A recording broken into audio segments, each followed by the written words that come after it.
노비의 자식으로 태어나 7살. 그 새벽에 부모가 형장에서 숨을 거두는 광경을 두 눈으로 지켜본 아이가 있었습니다. 그 아이가 가진 것이라고는 부모의 집신 한 짝과 차갑게 얼어붙은 가슴 속 다짐뿐이었습니다. 의주 저작거리 처마 밑에서 집단을 깔고 잠들며 누룽지로 하루를 버텨야 했습니다. 그러나 그 아이에게는 남들이 알아보지 못한 것이 하나 있었습니다. 장터의 흥정 소리만 듣고도 시세를 읽어내는 머리, 길목의 통행새와 객주의 속셈까지 한꺼번에 꿰뚫는 셈.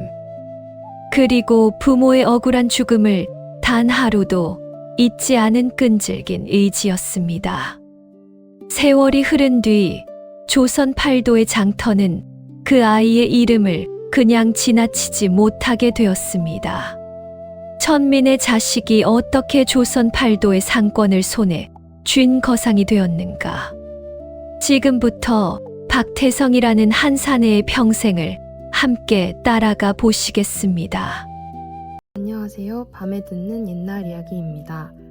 구독과 좋아요 꼭 눌러주시고요. 자, 시작해볼까요? 평안도 의주 땅 끝자락, 압록강. 물줄기가 휘감아 도는 곳에 만상행수 윤대감의 거대한 기와집이 자리하고 있었습니다. 그 집의 가장 후미진 행랑채의 박돌쇠와 그의 아내 분이가 어린 아들 태성을 데리고 살고 있었습니다. 돌쇠는 윤대감 댁에서 3대를 이어 노비로 일해온 사내였고, 분이 역시 같은 집안의 종으로 들어와 부엌일을 도맡아 온 여인이었습니다. 두 사람은 평생 글 한자 배우지 못한 신세였으나 주인을 향한 충직한 만큼은 누구에게도 뒤지지 않았습니다. 7살이 된 태성은 부모를 따라 행랑채 마당을 오가며 잔심부름을 했고, 가끔은 사랑채 마루 끝에 앉아 손님들이 펼쳐놓은 주판을 굴러가는 소리에 귀를 기울였습니다. 태성은 어려서부터 남달리 셈의 밝은 아이였습니다. 어미가 장에서 사온 좁쌀 한 돛박을 받아들면 아이는 그것이 몇 호비고 몇 짝인지를 단번에 머릿속에서 환산해냈습니다. 아비가 무릎에 앉히고 손가락으로 가르쳐준 셈법을 사흘 만에 깨치고는 어느 날에는 사랑채 손님들이 놓고 간 장부 한 귀퉁이를 들여다보며 숫자가 어긋난 자리를 짚어내기도 했습니다. 그 모습을 본 윤대감은 잠시 놀란 기색을 비쳤으나 곧 노비의 자식이 무엇을 알겠느냐며 무시했습니다. 돌쇠와 분이는 그저 아들이 영민하다는 사실에 가슴 한구석이 뿌듯해질 뿐이었고, 그 영민함이 훗날 어떤 운명을 불러올지는 짐작조차 하지 못했습니다.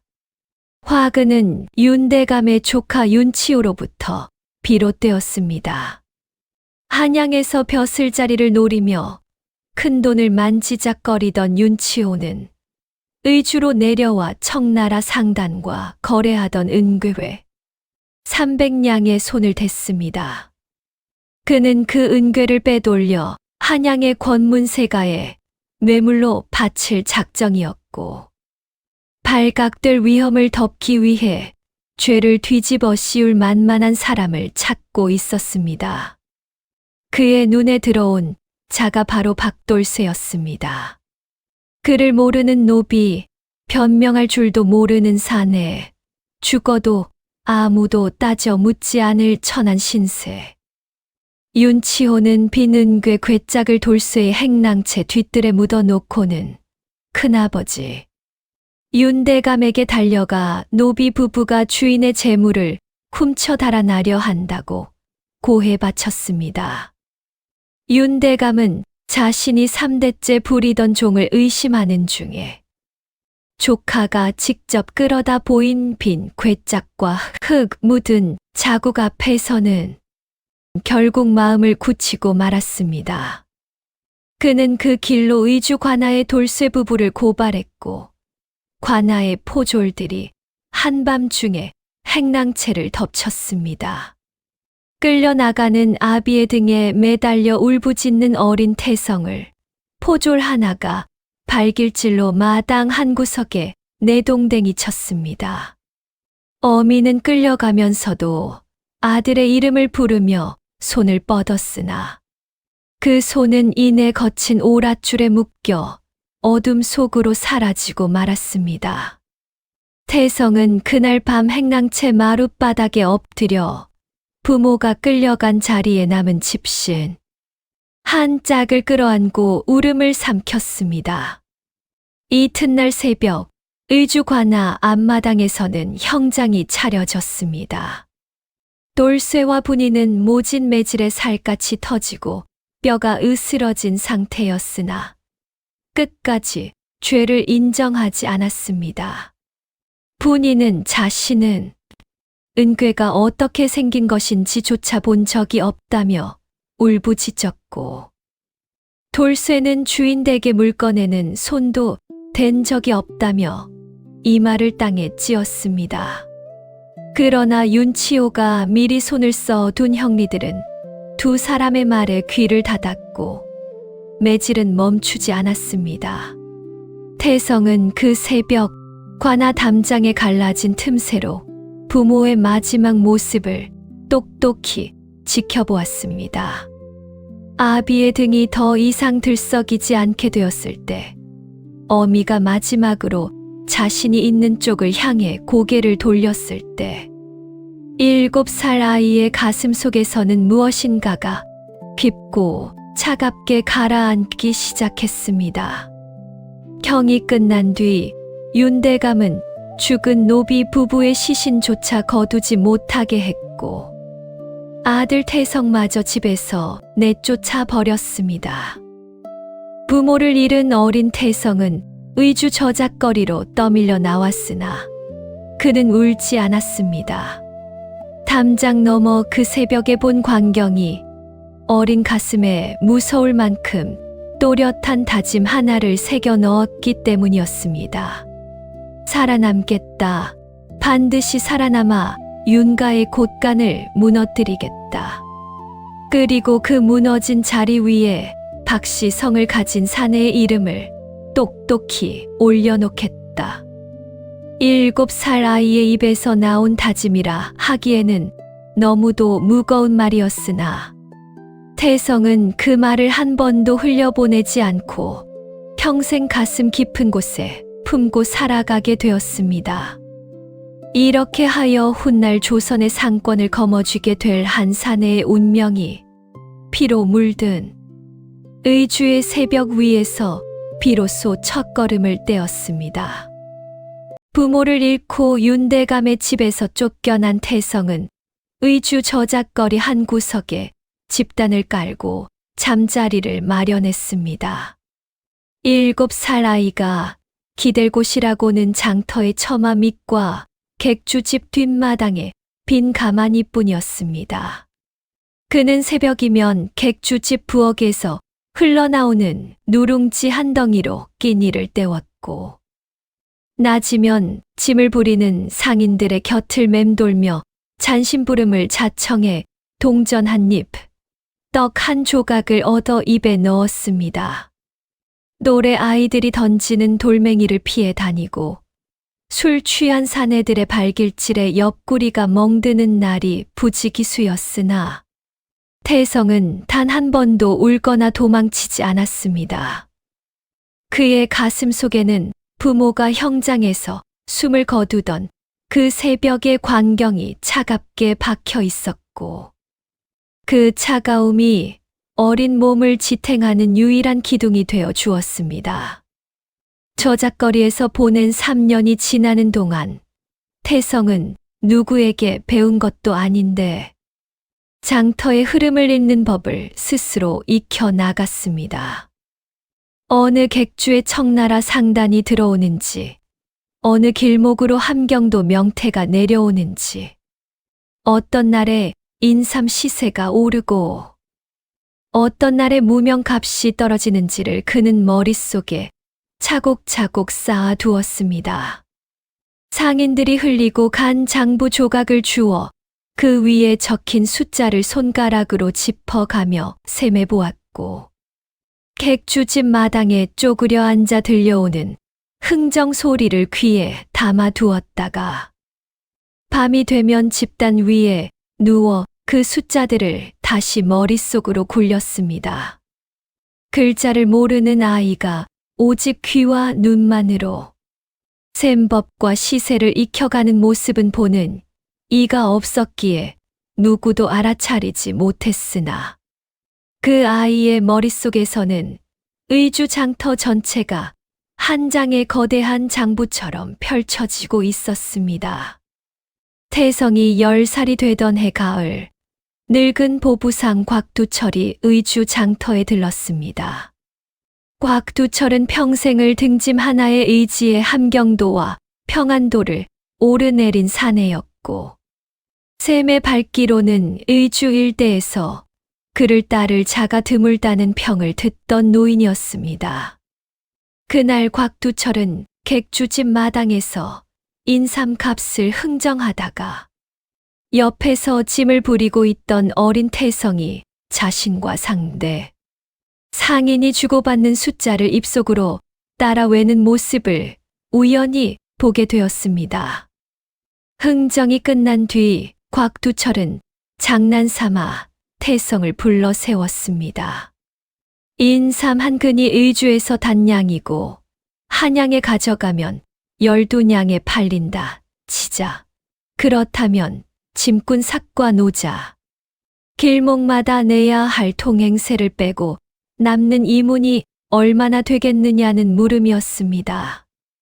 곽두철이 던진 셈은 노련한 상인이라도 잠시 머뭇거릴 만한 문제였습니다. 그러나 태성은 무릎에 손을 얹은 채 잠시 눈을 감았다가 노인의 얼굴을 똑바로 올려다보며 답을 내놓았습니다.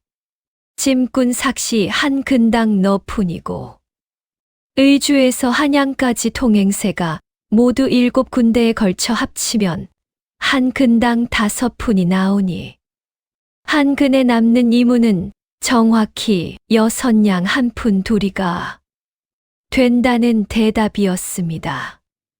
곽두철은 자신이 머릿속으로 따져본 숫자와 그 답이 한 푼도 어긋나지 않는다는 사실에 입을 다물지 못했습니다. 노인은 그 자리에서 태성의 손을 잡아 끌어 객주집 마루 위에 앉히고는 너 같은 그릇이 어찌 이 장바닥의 흙바람 속에 굴러다니고 있느냐며 혀를 찼습니다. 곽두철은 그날부터 태성을 자신의 짐꾼 겸 제자로 거두었습니다. 노인은 짐을 지는 법보다 먼저 장부 보는 법을 가르쳤고, 흥정하는 법보다 먼저 길목을 잇는 법을 가르쳤습니다. 의주에서 강계로, 강계에서 함흥으로, 함흥에서 다시 한양 어귀까지 이어지는 상로의 마디마디마다 어느 객주가 믿을만하고 어느 길목에 산적이 출몰하는지를 노인은 손가락으로 짚어 가며 일러주었습니다. 태성은 그 모든 가르침을 한번 들으면 잊지 않았습니다.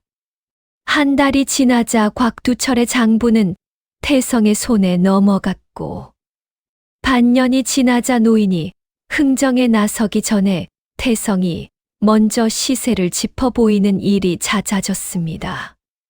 곽두철은 자신이 평생을 걸려 익힌 것을 이 아이는 단 몇 달 만에 빨아들이고 있다는 사실에 놀라움과 두려움을 동시에 느꼈습니다.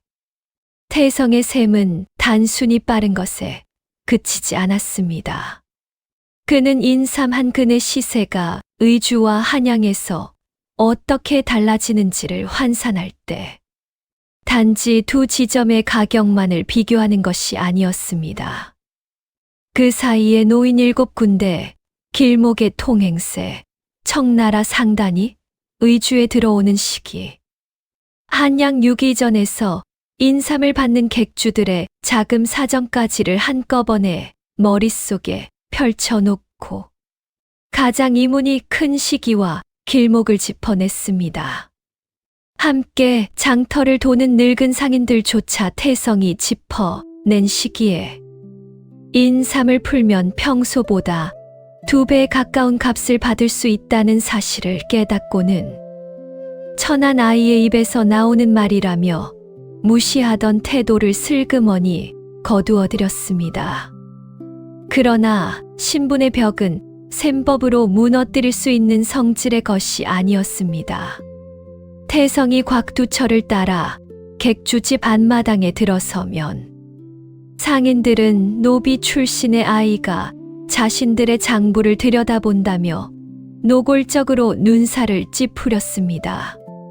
어떤 객주는 곽두철의 면전에서 천한 핏줄이 샘에 밝아봐야 결국 짐꾼 신세를 면치 못한다며 비웃었고, 어떤 상인은 태성이 적어놓은 시세표를 마당에 던져버리기도 했습니다. 곽두철은 그럴 때마다 태성의 어깨에 손을 얹고 그저 입을 다물게 했습니다. 노인은 알고 있었습니다. 이 아이가 짊어진 신분의 굴레는 자신의 짧은 평생으로는 결코 벗겨 줄 수 없는 짐이라는 사실을 말입니다. 태성 또한 그 멸시의 눈초리를 마주할 때마다 입을 굳게 다물었고, 가슴 속에서는 부모가 형장에서 숨을 거두던 그 새벽의 광경이 다시금 차갑게 떠올랐습니다. 그 어린 가슴 속에서는 셈법보다 더 단단한 무엇인가가 천한 신분의 벽을 언젠가 반드시 무너뜨리고 말겠다는 다짐이 한 해 한 해 두께를 더해 가고 있었습니다.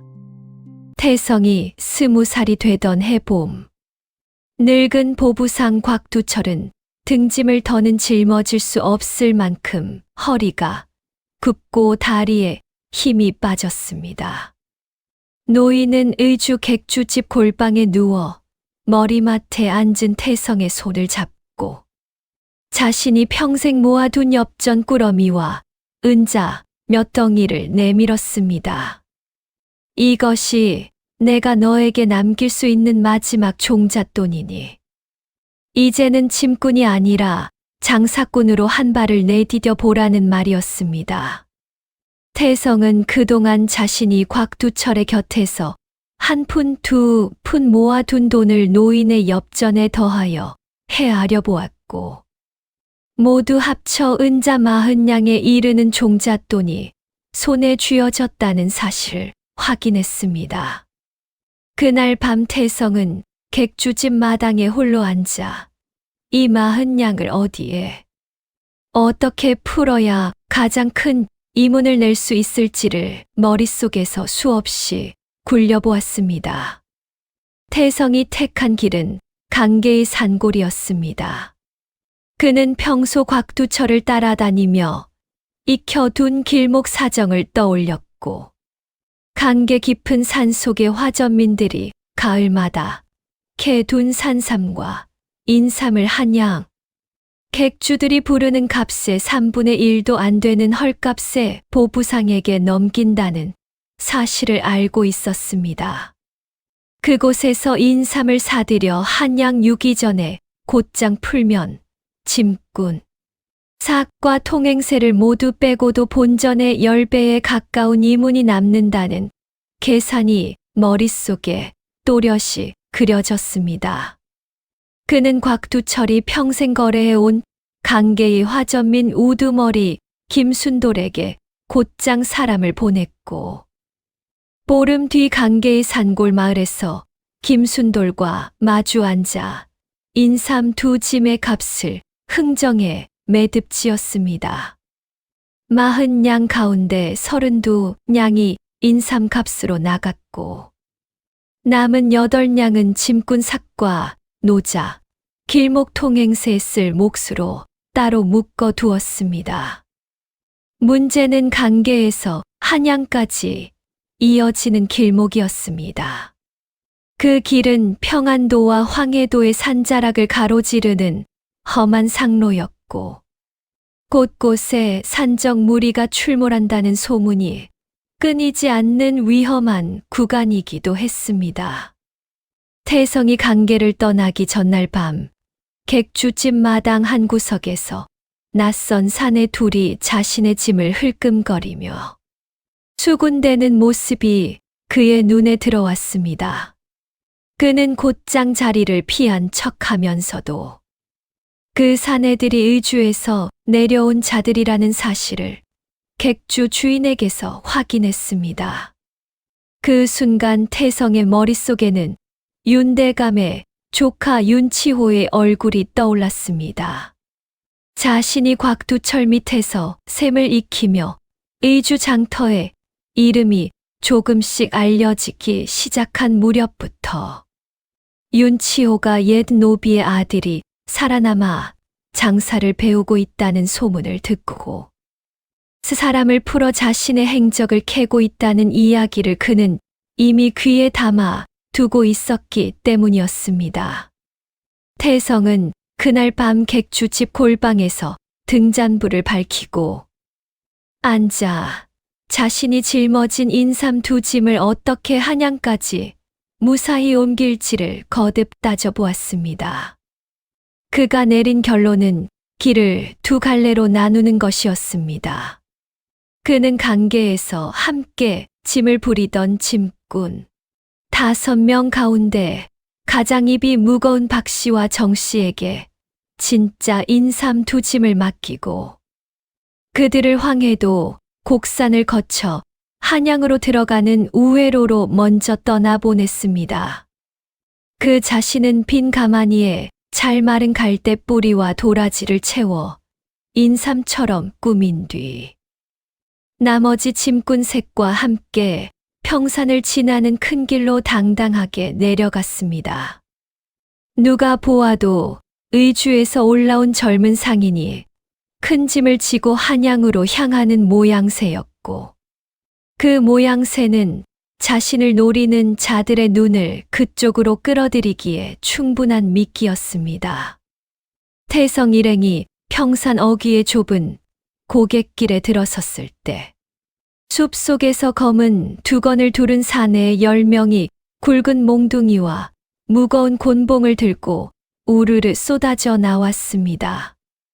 우두머리로 보이는 사내가 큰 도끼 한 자루를 어깨에 걸친 채 큰 소리로 짐을 모두 내려놓으라 외쳤고 태성은 짐꾼들에게 짐을 내려놓게 한 뒤 두 손을 들고 천천히 물러섰습니다.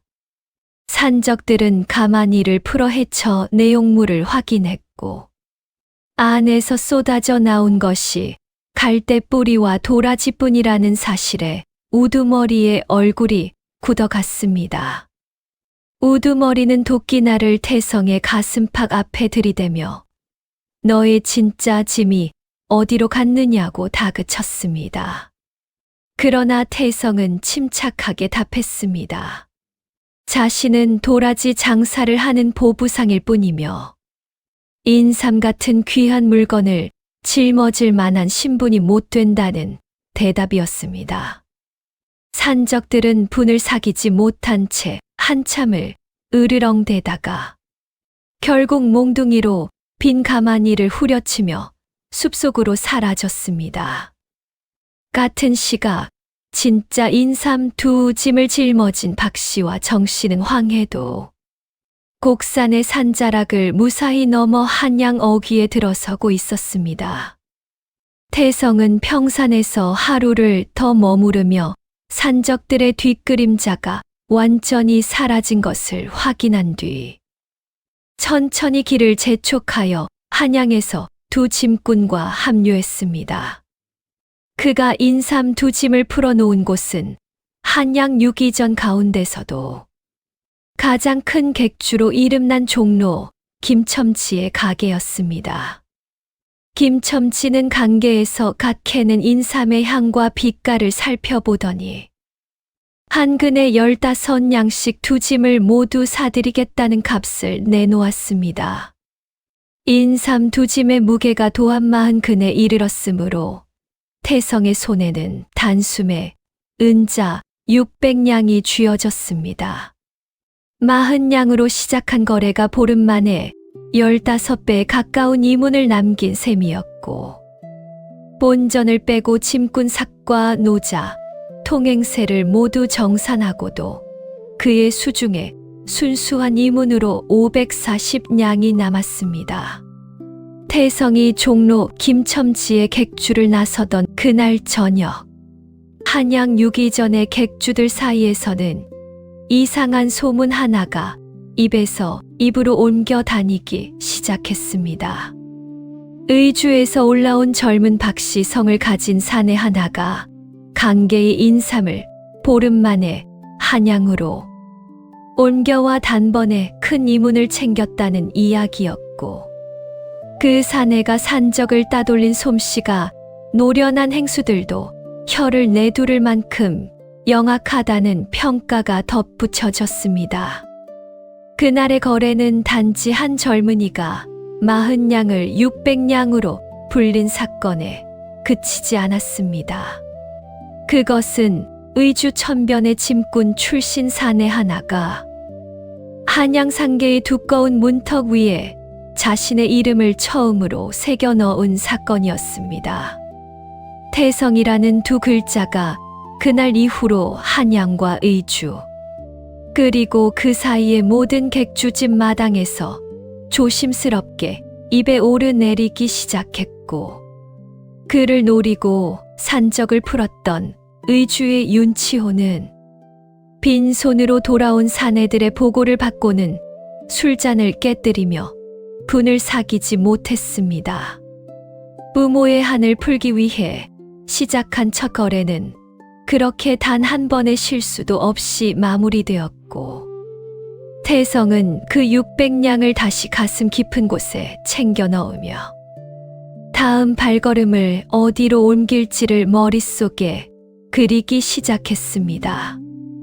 한양 종로에서 인삼 두 짐으로 600냥을 거머쥔 태성은 그 길로 의주로 돌아가지 않았습니다. 그는 한양 객주집 골방에 보름을 더 머무르면서 자신이 손에 쥔 종잣돈을 어디에 풀어야 단순한 보부상의 굴레를 벗어날 수 있을지를 거듭 따져보았습니다.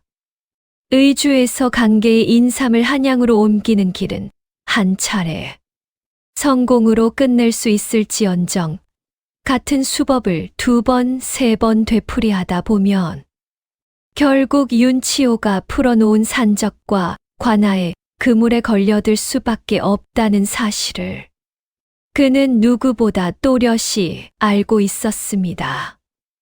한 번의 성공으로 만족하는 자는 결국 그 한 번의 성공에 매여 평생을 떠도는 보부상으로 늙어갈 뿐이라는 곽두철 노인의 옛말이 태성의 머릿속에서 떠나지 않고 맴돌았습니다.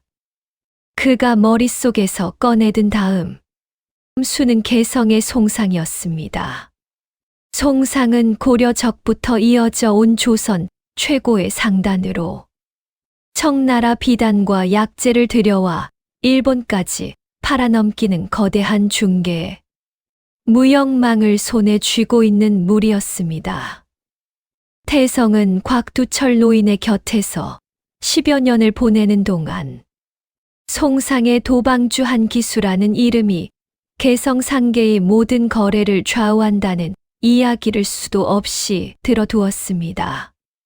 한기수는 셈에 밝고 사람을 보는 눈이 매서우며 한 번 손을 잡은 자와는 끝까지 의리를 지키되 자신을 속이려 든 자에게는 평생 등을 돌리는 사내라는 평이 그를 따라다녔습니다. 태성은 그 한기수를 직접 찾아가 자신을 내보이겠다고 마음을 굳혔고, 한양에서 머무는 동안 송상의 거래 방식과 한기수의 성품에 관한 정보를 객주집 마당에서 한 조각 한 조각 모아두었습니다. 송상의 본방을 지키던 행수들은 의주에서 올라온 천안 보부사 출신의 젊은이가 도방주를 만나겠다며 찾아왔다는 말을 듣고 코웃음을 쳤고 마당 한 구석에 그를 세워둔 채 사흘이 다 가도록 안채로 들이지 않았습니다. 태성은 그 사흘 동안 본방 마당 옆 객주 집에 방 한 칸을 빌려 머물면서 새벽이면 어김없이 송상의 마당으로 나와 같은 자리에 단정히 서서 안채 쪽을 바라보았습니다.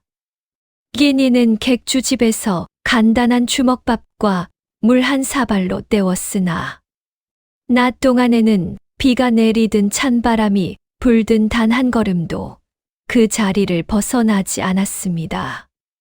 행수들이 마당을 가로지를 때마다 그의 옆을 지나치며 빈정거렸지만 태성은 그저 고개를 살짝 숙여 예를 표할 뿐 입을 열지 않았습니다.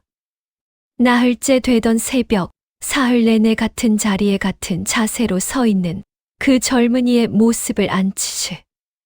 마루에서 내려다보던 한기수가 마침내 행수를 시켜 그를 사랑채로 불러들였습니다.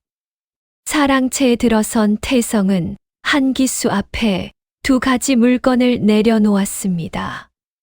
하나는 자신이 곽두철 노인 밑에서 10년 동안 한 푼 한 푼 시세 변동을 적어둔 환산장부였고 다른 하나는 의주에서 개성과 한양으로 이어지는 모든 길목의 통행세와 객주별, 거래 조건을 한 장에 정리한 시세표였습니다. 한기수는 처음에는 천안 출신의 젊은이가 무엇을 가져왔겠느냐는 표정으로 장부를 들춰보았으나 몇 장을 넘기지 않아 표정이 굳어갔습니다. 그 장부에는 송상의 노련한 행수들조차 한 번도 정리해 본 적이 없는 길목별 시세의 흐름이 10년치나 빼곡하게 적혀 있었고 청나라 비단 한 필의 값이 의주와 개성, 한양에서 어떻게 달라지는지를 한눈에 비교할 수 있도록 그려진 환산표까지 함께 붙어 있었습니다.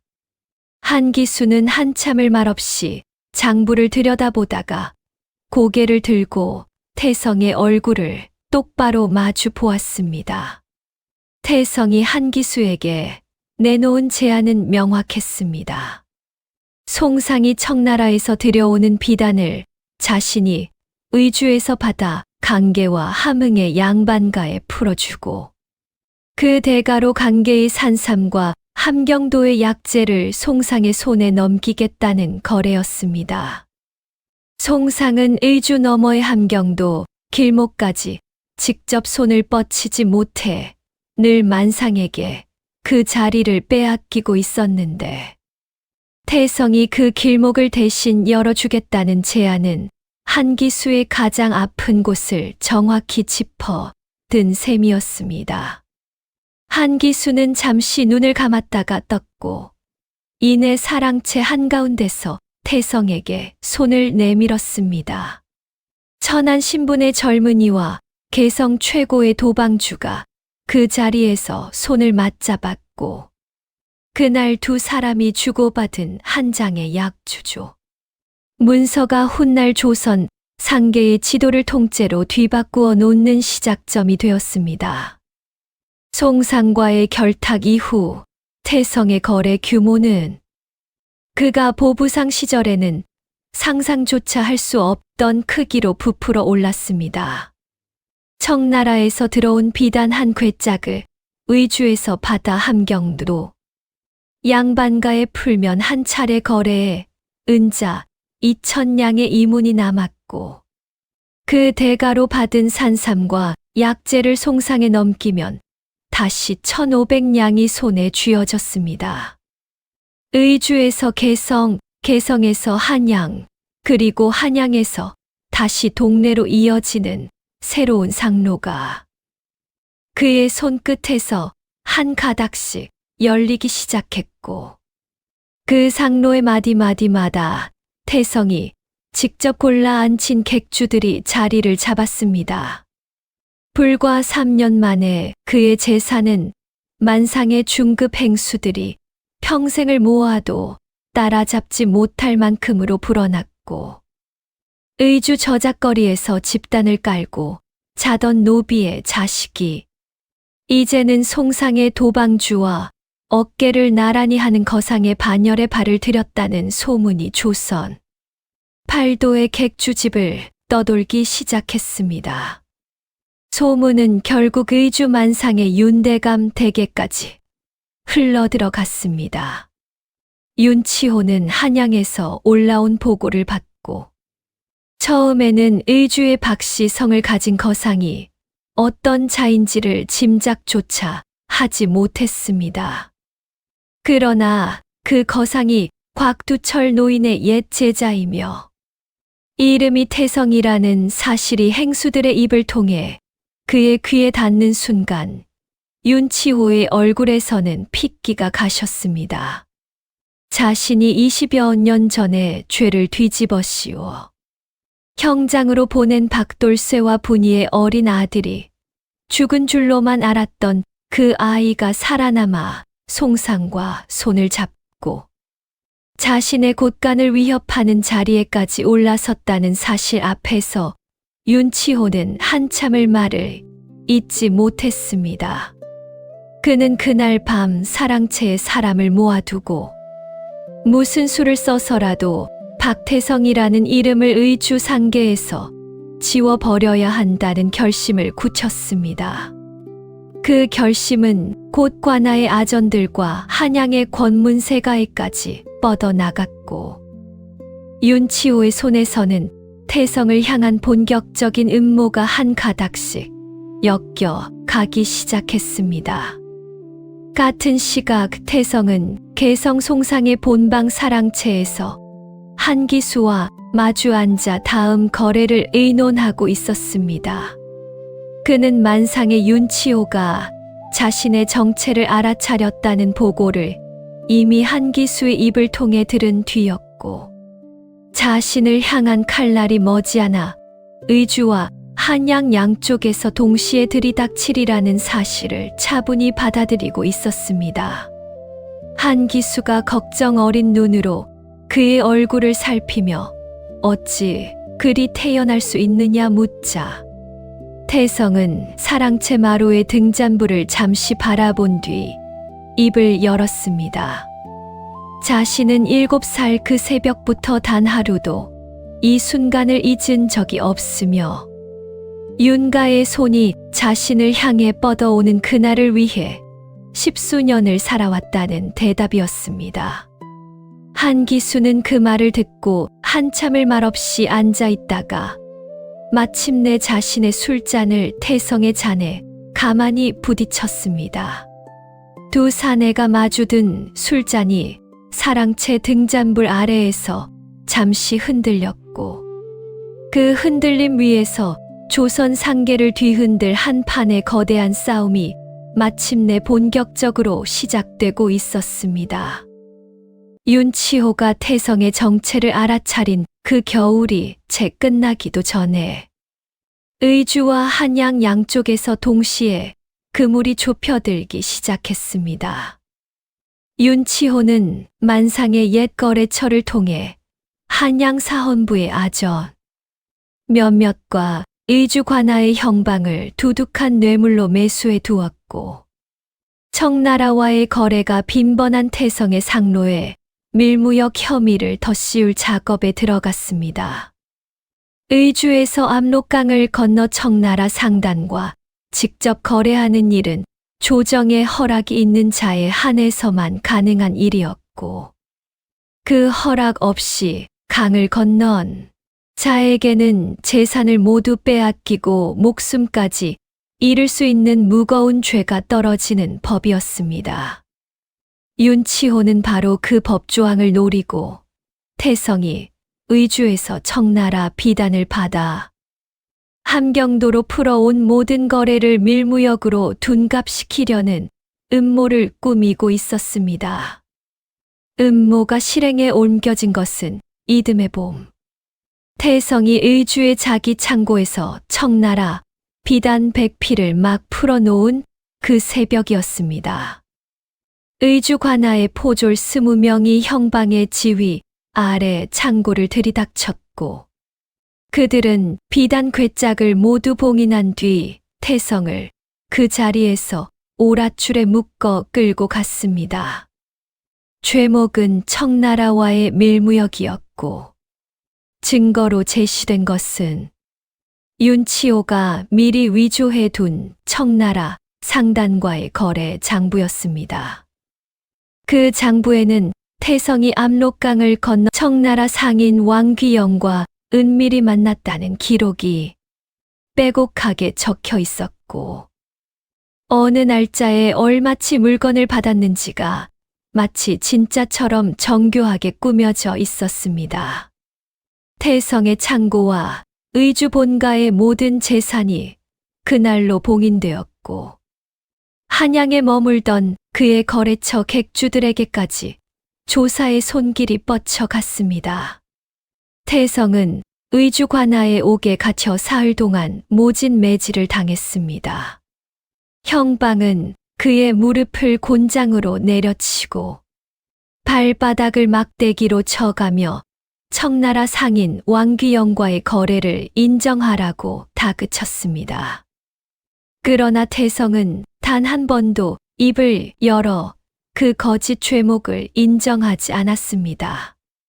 그는 부모가 20여 년 전 같은 관아의 형장에서 거짓 죄목을 뒤집어 쓰고 숨을 거두었다는 사실을 머릿속에서 한순간도 놓지 않았고 그 새벽의 광경을 떠올릴 때마다 어떤 매질의 고통도 견뎌낼 만한 단단한 무엇인가가 그의 몸 안에서 솟아올랐습니다. 형방은 사흘이 다 가도록 자백한 마디를 받아 내지 못하자 윤치호의 지시에 따라 한양 사헌부로 사건을 이송하기로 결정했습니다. 그 결정은 윤치호의 입장에서는 태성을 한양 권문세가의 손에 넘겨 영영 매장시키려는 마지막 수였으나 결과적으로는 윤치호 자신의 운명을 뒤집는 결정적인 한 수가 되고 말았습니다. 태성에게는 윤치호가 꿈에도 알지 못하는 한 권의 장부가 있었습니다. 그것은 그가 곽두철 노인의 곁에서 샘을 익히던 무렵부터 송상의 한기수와 손을 잡은 그 무렵까지 시십수년에 걸쳐 한 줄 한 줄 적어둔 비밀 장부였습니다. 그 장부의 앞부분에는 자신이 거래한 모든 물품의 시세와 길목별 통행세가 빼곡히 정리되어 있었으나 가장 뒷부분의 두꺼운 묶음에는 전혀 다른 내용이 적혀 있었습니다. 윤치호가 청나라 상단과 거래하며 빼돌린 은괴의 액수와 날짜, 그 은괴를 한양의 어느 권문세가의 누구에게 매물로 바쳤는지에 관한 자세한 기록, 그리고 20여 년 전 박돌쇠와 분이 부부에게 죄를 덮어씌운 그날 윤치호가 의주 관아 형방과 어떤 거래를 주고받았는지까지가 낱낱이 적혀 있었습니다. 태성은 곽두철 노인의 곁을 떠난 그날부터 윤치호의 옛 종복이었던 늙은 노비와 의주주, 관아에서 쫓겨난 옛 형리를 한 사람씩 찾아내어 그들의 입에서 흘러나온 증언을 한 줄도 빠뜨리지 않고 그 장부에 옮겨 두었던 것이었습니다. 그 장부는 태성이 옥에 갇히기 전부터 송상의 도방주 한기수의 손에 맡겨져 있었습니다. 태성은 윤치호의 손이 자신을 향해 뻗어오리라는 사실을 일찌감치 예감하고 있었고, 만약 자신이 의주 관아에 끌려가는 일이 벌어진다면 즉시 그 장부를 한양 사헌부의 청렴한 관리, 한 사람에게 직접 올려달라는 부탁을 한기수에게 미리 남겨두었던 것입니다.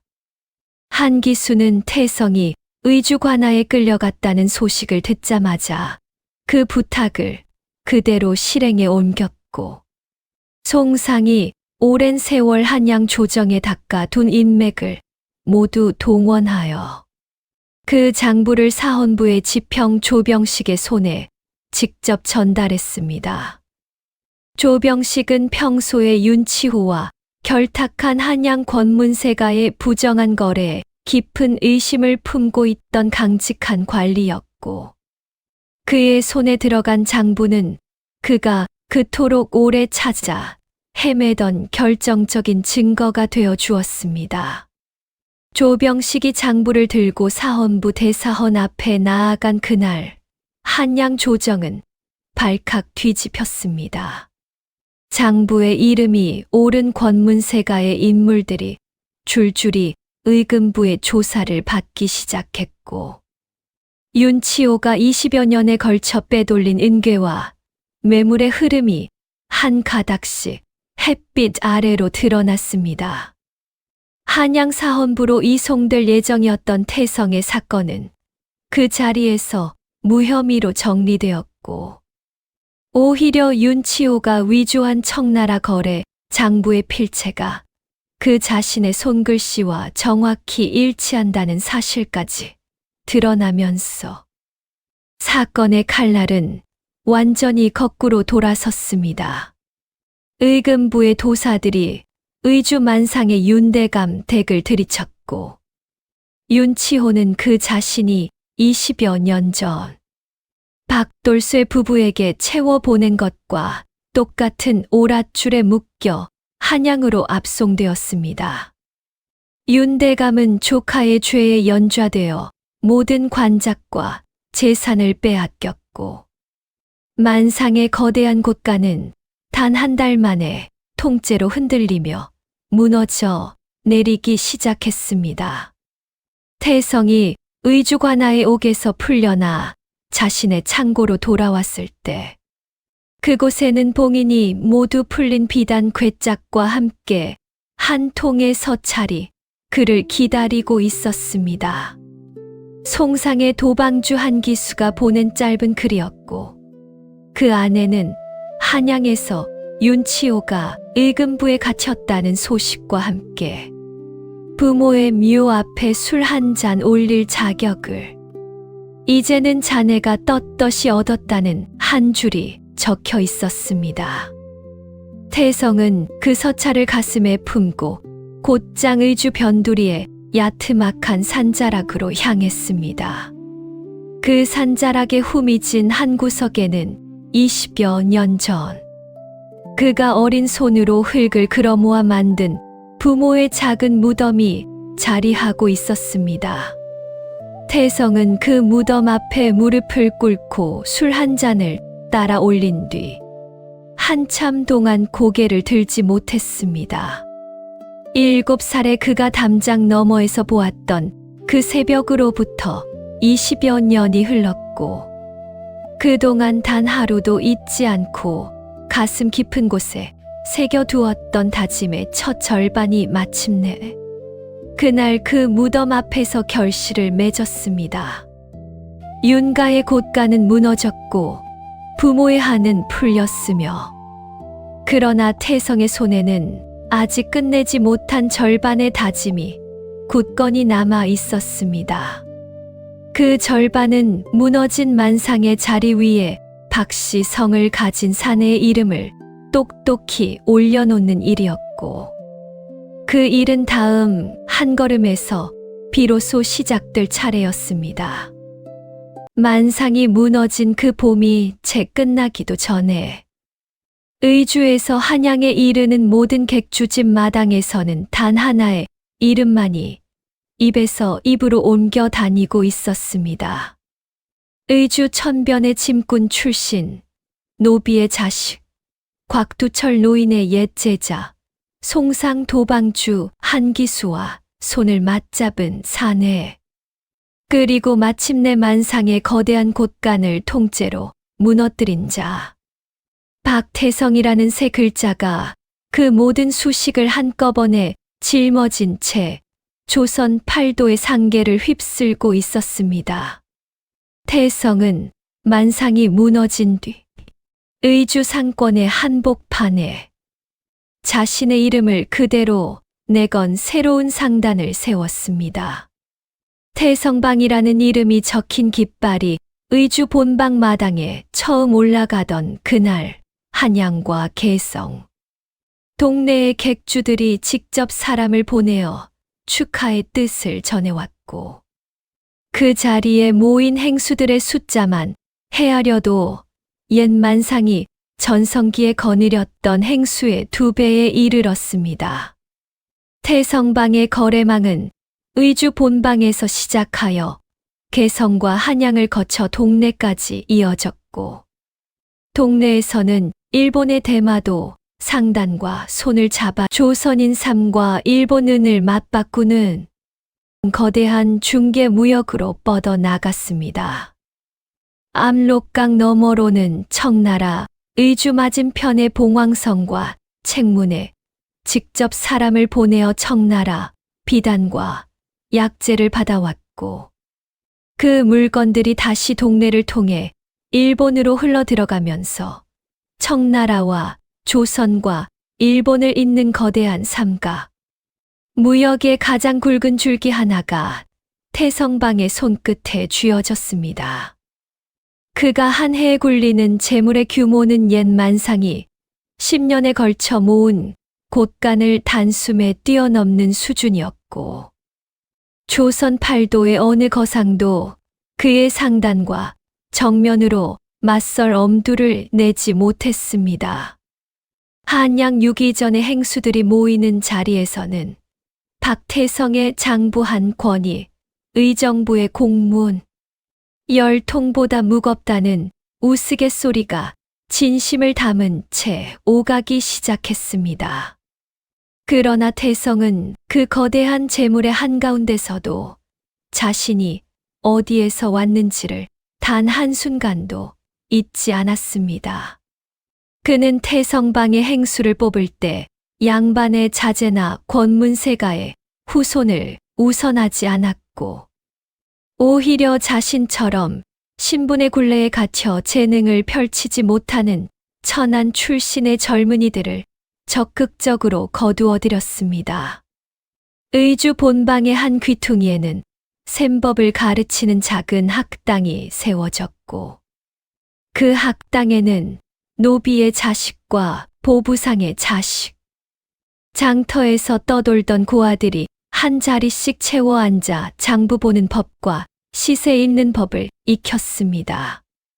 태성은 그 학당에 한 달에 한 번씩 직접 들러 아이들의 셈법을 살펴보았고 그 가운데서 특별히 영민한 아이가 눈에 띄면 자신이 어린 시절 곽두철 노인에게 받았던 것과 똑같이 그 아이를 자신의 곁에 두고 길러냈습니다.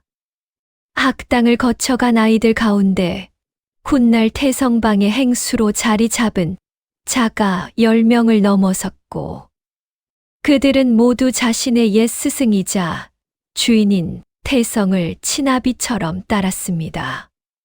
태성의 곳간이 풀린 곳은 학당뿐만이 아니었습니다.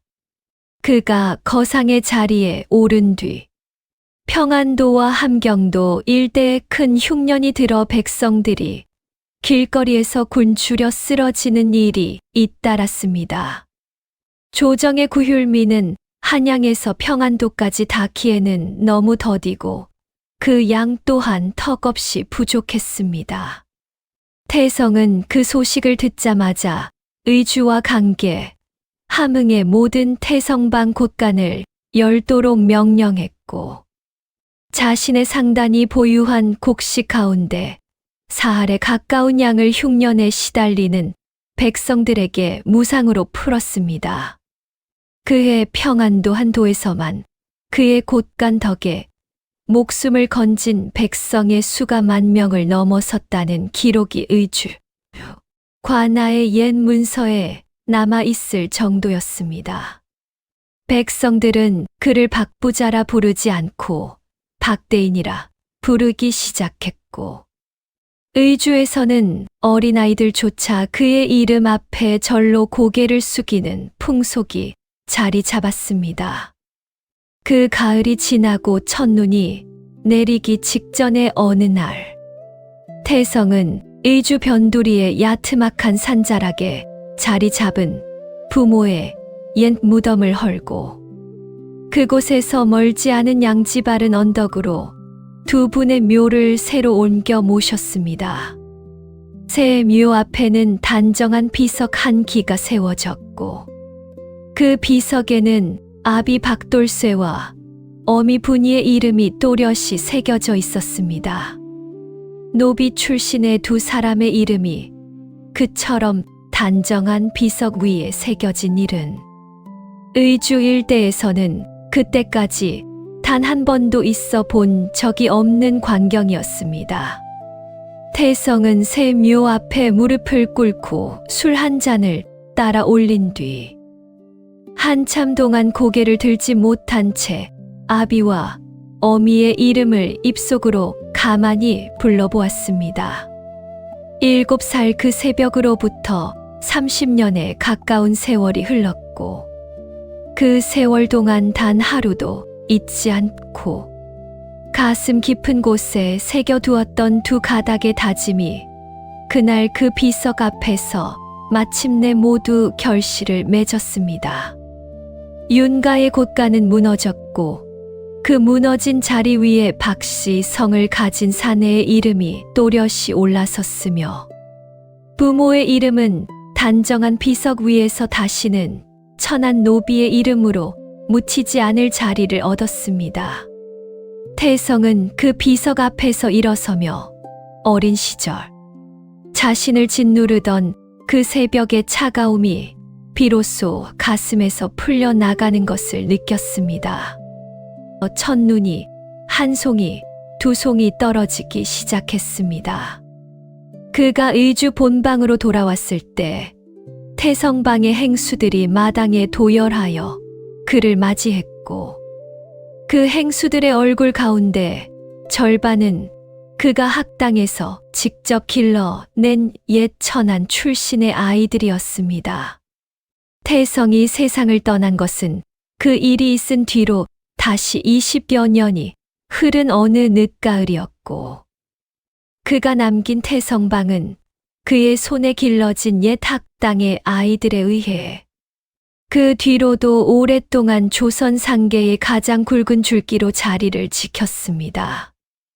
노비의 자식으로 태어나 7살 새벽에 부모의 죽음을 두 눈으로 지켜본 한 사내가 오직 머릿속에 숫자 하나와 가슴 속에 끈질긴 의지만으로 조선의 가장 거대한 상권을 자신의 손에 거머쥔 이야기는 그가 떠난 뒤로도 의주의 객주집, 마당과 한양의 유기전, 개성의 송상 본방을 거쳐 조선 8도의 모든 장터로 흘러들어갔습니다.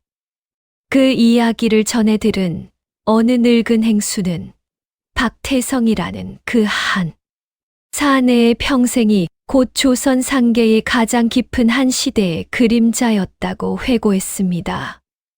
천민의 자식이 거상이 된 이야기는 그렇게 한 시대의 전설이 되었고, 그 전설은 지금까지도 의주 압록강변의 바람 속에서 누군가의 입을 통해 가만히 전해지고 있습니다. 오늘 이야기는 여기까지입니다. 다음에도 재밌는 이야기 들고 올게요.